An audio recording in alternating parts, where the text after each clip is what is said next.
शिला प्रभुपाद जी सिर्फ एक स्पिरिचुअल गुरु ही नहीं थे, वो एक महान शिक्षक थे, एक महान दार्शनिक भी थे। शिला प्रभुपाद जी ऑलराउंडर थे। शिला प्रभुपाद जी, उनके शिष्य जब किसी चीज़ को समझ नहीं पाते थे तो शिला प्रभुपाद जी उनको सिखाने के लिए एक अनोखा टेक्निक लेते थे। इस तरह से एक बार क्या हुआ कि शिला प्रभुपाद जी एक बार भगवद गीता डिक्टेट कर रहे थे, तो उसमें एक शब्द आया कि कृष्ण भक्ति इज अनएलोइड। तो शिला प्रभुपाद जी इसको समझ रहे थे कि किस तरह से कृष्ण भक्ति अनएलोइड है, मतलब कृष्ण भक्ति कितना शुद्ध है, उसमें किसी भी तरह का कोई और पदार्थ मिक्स नहीं है। भगवान ने जिस तरह से कृष्ण भक्ति हम लोगों को दिया है, हमें उसी तरह से समझना पड़ेगा। किसी और से अगर समझ लेंगे ना, परंपरा के आधारित व्यतिरेक, परंपरा के छोड़ के किसी और से हम लोग कृष्ण भक्ति समझेंगे तो हम लोग वो एलोइड हो जाएगा, अनएलोइड नहीं हो जाएगा। लेकिन कृष्ण भक्ति अनएलोइड है। तो ये जो कृष्ण भक्ति अनएलोइड है, इस चीज़ को ना उनके जो शिष्य है वो समझ नहीं पा रहे थे, उनके जो फॉरेनर शिष्य थे, डिसाइपल थे।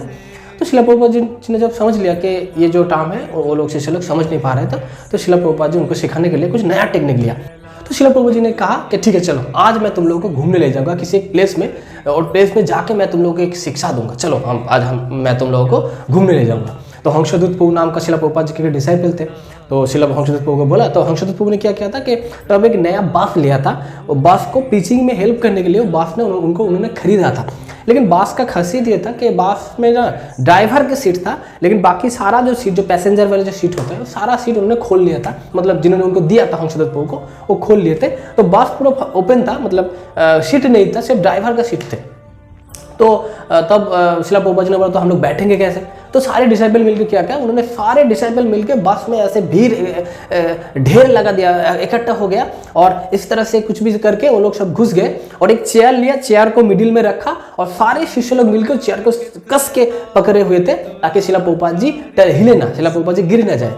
तो ठीक है, चलो। तो शिला प्रभुपाद जी वो बोस्टन के बारे में, वो बोस्टन में था, तो बोस्टन के बारे में सभी बाकी जो शिष्य थे उनको इतना पता नहीं था। तो शिला प्रभुपाद जी उनको डायरेक्ट करके ले जाए थे, डायरेक्शन दे के इधर चलो, इधर चलो, इधर चलो, इधर चलो।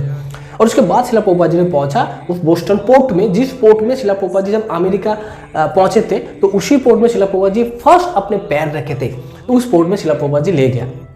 तो उस पोर्ट का जो पास में ही ना एक फैक्ट्री थे, उधर पे लिखा था अनएलॉयड स्टील फैक्ट्री। तो शिला प्रभुपाद जी ने उनके जो छड़ी थे, छड़ी को एक अनोखा स्टाइल में इस तरह से घुमा, इस तरह से सीधा किया और बोला देखो उधर देखो। तो सारे शिष्य उधर देखने लगे, क्या है क्या है क्या है? तो उधर पे लिखा था अनएलॉयड स्टील फैक्ट्री, अनएलॉयड स्टील कंपनी। तो शिला प्रभुपाद जी ने बोला अनएलॉयड स्टील कंपनी क्यों लिखा है? कि ये जो स्टील होता है, इधर पे जो स्टील प्रोड्यूस होता है, उधर पे और जो धातु वगैरह है वो चीज इन पे मिक्स नहीं है, ये बिल्कुल शुद्ध है, बिल्कुल खाटी है, जिसको कहते हैं बंगाली में शुद्ध स्टील है। ये स्टील में और तरह का जो धातु होता है वो मिक्स नहीं है, ये बिल्कुल एकदम शुद्ध स्टील है। तो उसी तरह से कृष्ण भक्ति जो है वो बिल्कुल शुद्ध है। भगवान ने अर्जुन को जिस तरह से समझाया था, हमें उसी तरह से शुद्ध भाव से, परंपरा के आधारित हमें समझना पड़ेगा। कोई एक संस्कृत में पंडित है, वो अगर चाहे कि मैं भगवद गीता को नए तरह से लिखूंगा, वो लिख सकते हैं, लेकिन वो एलोइड हो जाएगा, वो अनएलोइड नहीं होगा। लेकिन जैसे मायावादी लोग कभी कुछ कहते हैं ना कि कर्म करो फल का चिंता मत करो, भगवद गीता में लिखा है। लेकिन कृष्ण ने क्या, इसका मीनिंग क्या है, रियल मीनिंग कृष्ण ने क्या कहा? तो ये हमें परंपरा के आधारित ही हमें समझना पड़ेगा, तो ये हम लोग ठीक से समझ पाएंगे। तो उसी तरह एक बार क्या हुआ, शिला प्रभुपाद जी एक बार जू इस्कॉन के पास में शिला प्रभुपाद जी मॉर्निंग वॉक पे जा रहे थे। तो उधर पे एक बिल्डिंग कंस्ट्रक्शन का काम चल रहा था। तो उधर पे लिखा हुआ था सुख शांति अपार्टमेंट। तो शिला प्रभुपाद जी ने बोला देखो ये जो अपार्टमेंट है ये सुख शांति अपार्टमेंट है, ये हम लोगों को लग रहा है कि इधर पे अगर हम लोग रहेंगे तो हमें सुख और शांति मिलेगा। तो किसी और दूर चल के उधर पे लिखा था अंडर कंस्ट्रक्शन। तो शिला प्रभुपाद जी ने कहा कि देखो ये है माया का प्रभाव।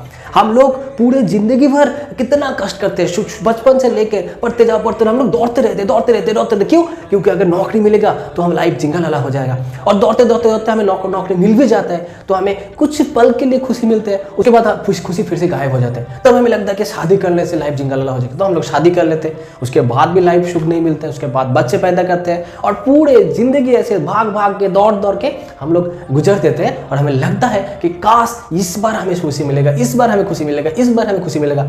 और जो बुढ़ापे में आ जाते हैं तब लगता है नहीं सभी तो ट्राई कर लिए, हमें खुशी नहीं मिलता है, तो अभी हम लोग स्पिरिचुअल में आते हैं। तो अब बुढ़ापे जाके हम लोग स्पिरिचुअलिटी के अंदर आते हैं। लेकिन ये ठीक बात नहीं है कि ये सुख शांति अपार्टमेंट हमेशा अंडर कंस्ट्रक्शन ही रहता है। इसीलिए अगर सच में हमें खुश रहना है ना, तो हमें आत्मा का स्तर में जाना पड़ेगा, जो केवल कृष्ण भक्ति के माध्यम से हमें मिलेगा।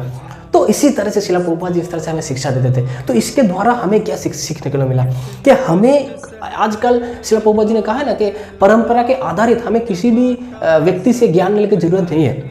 लेकिन भक्त लोगों के बीच में भी ऐसा बहुत सारा है कि हम लोग उससे कुछ सभी से ज्ञान लेते हैं।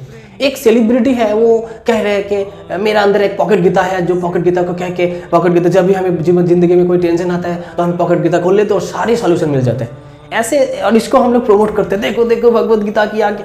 अरे वो प्रमोशन नहीं है, पॉकेट गीता से हमें थोड़ी ना लाइफ चेंजिंग एक्सपीरियंस मिलेगा। क्या हम लोग, आप लोग लॉजिकली समझो, हम लोग उसको प्रमोशन के लिए यूज कर रहे हैं, ठीक है, लेकिन वो सरासर झूठ बोल रहा है, क्योंकि पॉकेट गीता, ये पॉकेट गीता से क्या मिलेगा? पॉकेट गीता हम लोग समझ ही नहीं पाएंगे पॉकेट गीता से। तो हम लोग सभी से नहीं सुनेंगे, हम लोग परंपरा के आधारित है ना, जितना भी हम लोग वक्त है, हमें ये प्रण लेना पड़ेगा कि हम लोग डेली शिला प्रभुपाद जी के लेक्चर सुनेंगे ही सुनेंगे। क्योंकि शिला प्रभुपाद जी के लेक्चर अगर हम लोग सुनेंगे ना तो हम लोग शुद्ध रहेंगे। ऐसा नहीं है कि बाकी और से सुन नहीं पाएंगे, इस्कॉन का जो अदर गुरु वगैरह है, जो शिक्षा गुरु है, जो भी है, हम लोग उनसे भी सुनेंगे, लेकिन शिला प्रभुपाद जी को मस्ट सुनेंगे। हम लोग सभी से सुनेंगे, लेकिन शिला प्रभुपाद जी को सुनना ये हमारा दायित्व है, शिला प्रभुपाद जी के श्रीमुख से सुनना। तो इसीलिए हमें गुरु परंपरा के आधारित ज्ञान लेना पड़ेगा और उस ज्ञान को हमारी जिंदगी में अप्लाई करना पड़ेगा। तो हम लोग जरूर अनएलोएड कृष्ण भक्ति हम लोगों को मिलेगा। जगत गुरु शिला प्रभुपाद की जय। हरे कृष्ण।